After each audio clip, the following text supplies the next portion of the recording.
Assalamualaikum warahmatullahi wabarakatuh. Saya Fatia Syahidah dari semester 3A. Di sini saya akan mereview kembali materi mata kuliah Hukum Pidana pada pertemuan ke-13, 14, dan 15 yang disampaikan oleh Ibu Prof. Dr. Hajah Heni Nuraini SMH dan Bapak Dr. Muhammad Rendi Aridayandi SMH.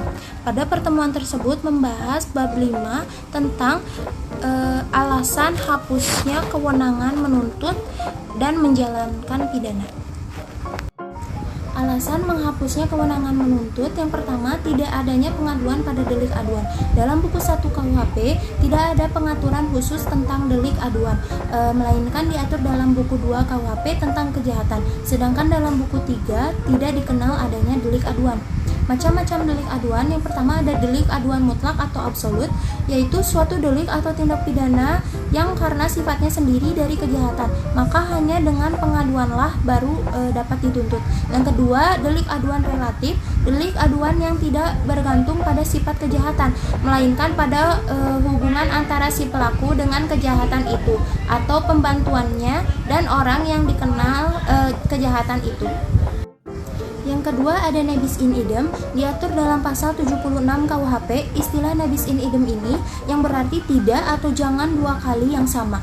Dasar atau ratio dari asas ini adalah untuk menjaga martabat atau wibawa pengadilan untuk kepentingan kepastian hukum bagi terdakwa yang telah mendapat putusan hakim. Syarat-syarat nebis in idem, yang pertama ada putusan hakim yang mempunyai kekuatan hukum tetap. Yang kedua, putusan dijatuhkan berlaku untuk orang yang sama. Dan yang ketiga, putusan yang dituntut kedua kali adalah sama dengan yang pernah diputuskan. Yang ketiga yaitu matinya terdakwa. Kewenangan menuntut pidana menjadi hapus dengan matinya terdakwa. Hal ini berdasarkan karena subjek hukum pidana hanyalah orang, sehingga yang dapat mempertanggungjawabkan suatu perbuatan yang berupa tindak pidana hanyalah pelaku tindak pidana tersebut. Yang keempat ada daluarsa. Alasan berlakunya daluarsa adalah karena sangat mempengaruhi daya berlakunya penuntutan, sehingga memperlemah ingatan terhadap gangguan atas ketertiban yang telah dilakukan. Dengan demikian mengurangi pula kegunaan dari penuntutan atau pemidanaan, menyulitkan pembuktian karenanya memperkecil kemungkinan akan berhasilnya penuntutan. Yang selanjutnya ada batas waktu daluarsa. Yang pertama, untuk semua kejahatan dan pelanggaran yang dilakukan dengan percetakan adalah 1 tahun. Untuk kejahatan yang diancam hukuman denda, kurungan, atau pidana penjara paling lama 3 tahun, daluarsanya adalah sesudah 6 tahun. Untuk kejahatan yang ancaman hukumannya pidana lebih dari 3 tahun, daluarsanya adalah sesudah 12 tahun. Dan sedangkan untuk kejahatan yang diancam dengan pidana mati atau seumur hidup, daluarsanya adalah sesudah 18 tahun. Selanjutnya ada alasan atau dasar pertimbangan waktu daluarsa. Yang pertama, tersangka atau terdakwa yang melarikan diri harus lebih lama dikeluarkan dari penjara dibandingkan orang yang benar-benar menjalankan hukuman. Yang kedua, ingatan orang terhadap kejahatan-kejahatan yang lebih berat akan lama hilangnya. Yang ketiga, kemungkinan untuk memperoleh barang bukti semakin berkurang sehingga sukar untuk dikumpulkan karena hilang atau rusak dan sebagainya. Memberikan rasa kepastian hukum kepada masyarakat. Untuk penentuan tenggang daluarsa menurut pasal 79 KUHP dihitung pada hari sesudah perbuatan dilakukan, kecuali untuk kejahatan pemalsuan surat atau uang, untuk perampasan kemerdekaan, dan pelanggaran terhadap pencatatan sipil. Penangguhan dan penghentian daluarsa. Penangguhan daluarsa atau penghentian untuk sementara waktu tenggang daluarsa. Apabila penundaan dicabut, maka tenggang waktu berjalan lagi dan waktu sebelum penundaan tetap dihitung. Penghentian daluarsa atau dibatalkannya tenggang daluarsa yang telah berjalan setelah penghentian, maka dimulailah tenggang daluarsa yang baru. Tindakan penangguhan atau penghentian daluarsa ini terjadi karena adanya perselisihan yang sifatnya bukan hukum pidana tetapi dapat mempengaruhi putusan hakim pidana. Yang kelima ada penyelesaian di luar beracara atau afdoning buiten proses atau afprof, yaitu tebusan. Hal ini hanya berlaku untuk perkara pelanggaran saja, yaitu terhadap perkara-perkara pelanggaran yang diancam denda saja. Maksimum denda harus dibayar dan diperlukan kuasa dari pejabat yang ditunjuk undang-undang. Apkov ini sifatnya sukarela dan harus inisiatif terdakwa sendiri, tidak berlaku untuk tersangka yang berumur di bawah 16 tahun atau anak-anak. Selain Apkov, dikenal juga adanya lembaga Checking atau denda damai yang berlaku terhadap pelanggaran dalam TPE dan tindak pidana fiskal. Asas ini merupakan kewenangan jaksa penuntut umum dengan dasar asas opportunity atau demi kepentingan umum.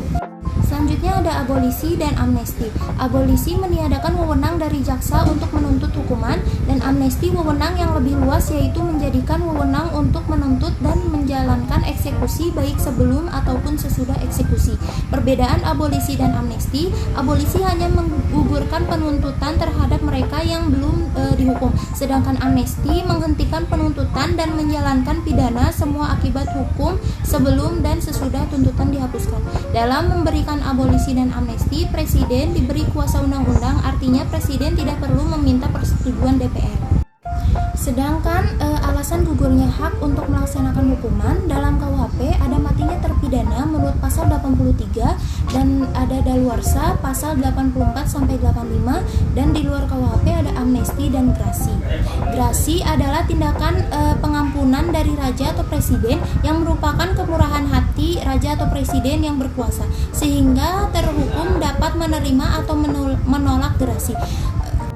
Tujuan grasi adalah sebagai koreksi atas keputusan pengadilan, dapat dilakukan oleh terhukum atau hakim karena jabatannya apabila dalam menjatuhkan putusan terdapat kesalahan atau kehilafan.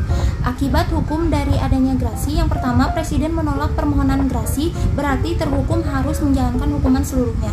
Sedang presiden mengabulkan permohonan grasi, berarti terhukum tidak harus menjalankan hukum seluruhnya. Presiden mengadakan perubahan hukuman komutasi, berarti mengadakan perubahan masa hukuman, misalnya hukuman mati dirubah menjadi hukuman seumur hidup, hukuman penjara menjadi hukuman kurungan, dan lain-lain. Mengurangi hukuman artinya hukuman yang dijatuhi oleh hakim dikurangi sehingga menjadi lebih ringan. Adapun macam-macam grasi, yaitu grasi duduk: seseorang yang mengajukan permohonan grasi berada di luar penjara, tidak melaksanakan hukuman. Grasi jalan: seseorang yang mengajukan grasi sambil tetap melaksanakan hukuman di penjara atau menjalani pidana. Dan yang ketiga, grasi jabatan. Perbedaan antara grasi dengan amnesti dan abolisi: grasi merupakan masalah yang menghapuskan atau meringankan hukuman, sedangkan amnesti adalah masalah yang menghapuskan tuntutan dan hukuman, dan abolisi adalah masalah yang menghapuskan tuntutan. Grasi diajukan kepada orangnya atau terhukum, sedangkan amnesti dan abolisi pada perbuatan atau tindak pidananya. Grasi diberikan setelah ada putusan hakim yang mempunyai kekuatan hukum tetap, sedangkan amnesti dapat diberikan sebelum dan sesudah adanya vonis, tetapi abolisi sebelum adanya keputusan hakim dan vonis. Dengan grasi, kesalahan pelaku atau terhukum tetap ada, sedangkan dalam abolisi dan amnesti dianggap tidak ada kesalahan. Grasi ditujukan untuk mencari keadilan, sedangkan amnesti dan abolisi untuk tujuan politik. Adapun persamaan antara grasi, amnesti, dan abolisi diberikan atas kuasa undang-undang. Yang pertama itu hak untuk memberikannya berada di tangan presiden sebagai kepala negara, dan yang kedua, semuanya tidak diatur dalam KUHP melainkan diatur di luar KUHP, yaitu dalam Undang-Undang Nomor 22 Tahun 2002 untuk grasi. Mungkin cukup sekian penjelasan bab 5 dari saya. Apabila banyak kesalahan mohon dimaafkan. Wabillahi taufiq wal hidayah. Wassalamualaikum warahmatullahi wabarakatuh. Terima kasih.